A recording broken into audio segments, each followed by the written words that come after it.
বাইরে থেকে দেখলে বাড়িটিকে বিশেষ কিছু মনে হয় না। অধিকাংশ পর্যটক যারা ইউনেস্কো স্বীকৃত বিশ্ব ঐতিহ্যবাহী স্থানটি খুঁজে বেড়াচ্ছেন তাদের চোখে এটা কেবল একটি সাধারণ বাড়ি, নীরব চেকপাড়ার যেন এক নিঃশব্দ বাসিন্দা।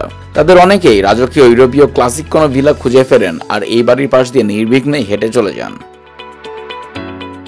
তবে এই আপাত সাধারণ ভিলা নিয়ে আর্কিটেক্ট এবং ইতিহাসবিদরা বিশ্বজুড়ে চালান গবেষণা।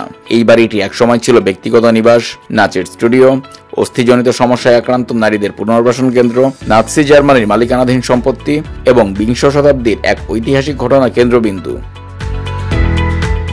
পাঠক, আপনাদের স্বাগতম ভিলা টুগেনথাতে। 2020-এর দশকে টুগেনথাত পরিবার ছিল একটি ধনী জার্মান ইহুদি পরিবার। তাদের ব্রন শহরের বাড়ির নকশার জন্য এক উদীয়মান স্থপতি লুডভিগ মিস ভার্ডান রোহেকে নিয়োগ করেন।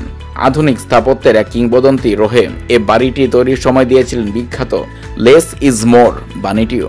এই বাড়ির নির্মাণ কাজ শেষ হয় 1930 সালে, ঠিক নাৎসি জার্মানির উত্থানের আগে। ভিলা টুগেনথাতের আসল সৌন্দর্য বোঝার জন্য সামনে থেকে নয়, পেছন থেকে দেখতে হয়।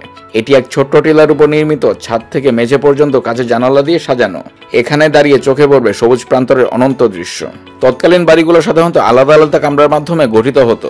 খাবার ঘর, শোবার ঘর, রান্নাঘর এসব থাকতো। কিন্তু টুগেনথাত ভিলা ছিল বড় উন্মুক্ত স্পেসে সাজানো। সেখানে ব্যবহৃত হয়েছিল সাদা অনিক্সের মতো অচেনা দামি উপকরণ। আজকের দিনে একটি অনিক্সের দেয়ালের খরচ প্রায় $60,000। রোহে ও তার সহযোগী লিলি রাইখ ঘরের জন্য এমন সব আসবাব ডিজাইন করেছিলেন যা ছিল সময়ের চেয়ে এগিয়ে। আজও বিখ্যাত ব্রনো চেয়ার এবং টুগেনথাত চেয়ার নামে পরিচিত আসবাবগুলো এখানেই প্রথম তৈরি হয়।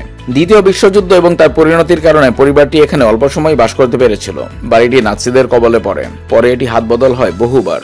পরবর্তীতে সোভিয়েত অধিকৃত চেকোস্লোভাকিয়ায় 1968 সালের প্রাক বসন্তের সময় গ্রেট টুগেনথাত বাড়িটি আবার দেখতে পান। তিনি শর্ত দেন বাড়িটি তার মূল রূপে ফিরিয়ে আনতে হবে এবং এটি সর্বসাধারণের জন্য উন্মুক্ত রাখতে হবে।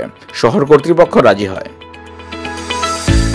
1992 সালের 26 আগস্ট ভিলা টুগেনথাতে পা রাখেন দুই নেতা, ভাচলাভ ক্লাউস এবং ভ্লাদিমির মেচিয়ার। সেদিন তারা ঘোষণা দেন চেকোস্লোভাকিয়া ভেঙে দুটি স্বাধীন দেশ হবে, চেক প্রজাতন্ত্র এবং স্লোভাকিয়া। এই শান্তিপূর্ণ বিচ্ছেদ ইতিহাসে পরিচিত হয় ভেলভেট ডিভোর্স নামে। ভিলা টুগেনথাতের বাগানে গাছের নিচে এক ছোট্ট প্রেস কনফারেন্সে তারা সেই ঘোষণা দেন। 2021 সালে ইউনেস্কো ভিলাটিকে বিশ্ব ঐতিহ্যের স্বীকৃতি দেয়। একে আখ্যা দেয় 20 শতকের আধুনিক বসতবাড়ির পথপ্রদর্শক নিদর্শন হিসেবে।